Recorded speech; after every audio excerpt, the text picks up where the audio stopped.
Inter విద్యార్థుల అవస్థలపై వేసిన బాలల హక్కుల సంఘం వేసిన పిటిషన్ హైకోర్టు ముందుకొచ్చింది. ఈ కేసులో ప్రతివాదులుగా ఉన్న ఇంటర్ బోర్డు కార్యదర్శి అశోక్తో పాటు విద్యాశాఖ కార్యదర్శి జనార్దన్ రెడ్డి హైకోర్టుకొచ్చారు.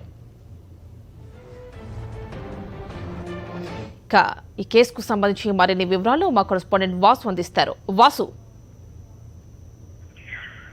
యామిని, తెలంగాణ ఇంటర్ బోర్డులో జరిగినటువంటి అవకతవకలు, విద్యార్థుల ఆందోళనలు, ఆత్మహత్యలు ఇవన్నిటికి సంబంధించి కూడా హైకోర్టులో బాలల హక్కుల సంఘం లంచ్ మోషన్ పిటిషన్ దాఖలు చేసింది. మరి కాసేపట్లో ఈ యొక్క పిటిషన్ పై హైకోర్టు విచారించబోతోంది. అయితే ప్రధానంగా ఈ యొక్క పిటిషన్ సంబంధించి కూడా పేరు సంబంధించి కూడా బాధ్యత పైన 304 కింద ఐపీసీ సెక్షన్ ఏ కింద కూడా కేసు నమోదు చేసి దర్యాప్తు సాగించాలని, మరొకటి చనిపోయినటువంటి 16 మంది విద్యార్థులకు సంబంధించి నష్టపరిహారం ప్రభుత్వం చెల్లించాలనేది పిటిషన్ ప్రధానంగా పేర్కొన్నారు. అయితే ఎలాంటి ఫీజులు లేకుండా కూడా రీవాల్యుయేషన్ సంబంధించి, ఎందుకంటే ఒక్కొక్క సబ్జెక్ట్ సంబంధించి దాదాపు 600 రూపాయలు వసూలు చేసినటువంటి ఇంటర్మీడియట్ బోర్డు ఈ ఆరోపణల నేపథ్యంలో కూడా ఎవరైతే తమ పేపర్ రివాల్యుయేషన్ కి అప్లై చేసుకుంటారో వాళ్ళందరి అప్లికేషన్స్ ను ఫ్రీగానే రివాల్యుయేషన్ చేయాలని కూడా బాలల హక్కుల సంఘం డిమాండ్ చేసిన పిటిషన్ దాఖలు చేస్తే ప్రధానంగా ఈ కేసులో కీలక సూత్రధారిగా భావించినటువంటి గ్లోబరీనా టెక్నాలజీ సంస్థకు సంబంధించినటువంటి వ్యవహారంలో కూడా ఆ సంస్థను బ్లాక్ లిస్ట్ లో పెట్టాలి. ఈ కన్ఫ్యూజన్ అందరికి కూడా ఈ యొక్క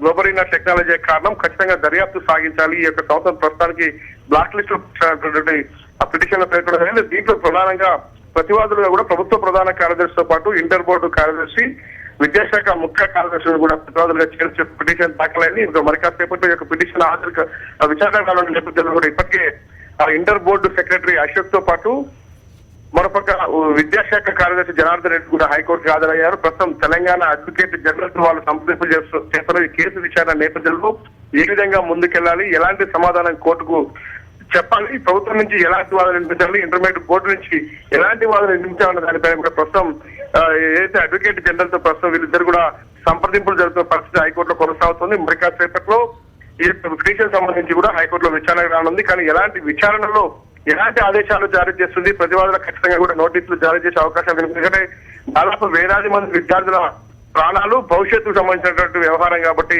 వాళ్ళ కుటుంబాల బాధిత కుటుంబాలకు న్యాయం చేయాల్సిన అవసరం ఉంది. కాబట్టి ఖచ్చితంగా హైకోర్టు దీనికి కీలక ఉత్తర్వులు వెల్లడించే అవకాశం ఉంది. ప్రస్తుతానికి ఎవరైతే ప్రతివాదులు ముగ్గురు ఉన్నారో వీళ్ళందరూ కూడా నోటీసులు జారీ చేసి హైకోర్టు వివరణ అడిగే అవకాశాలు కనిపిస్తా ఉన్నాయి.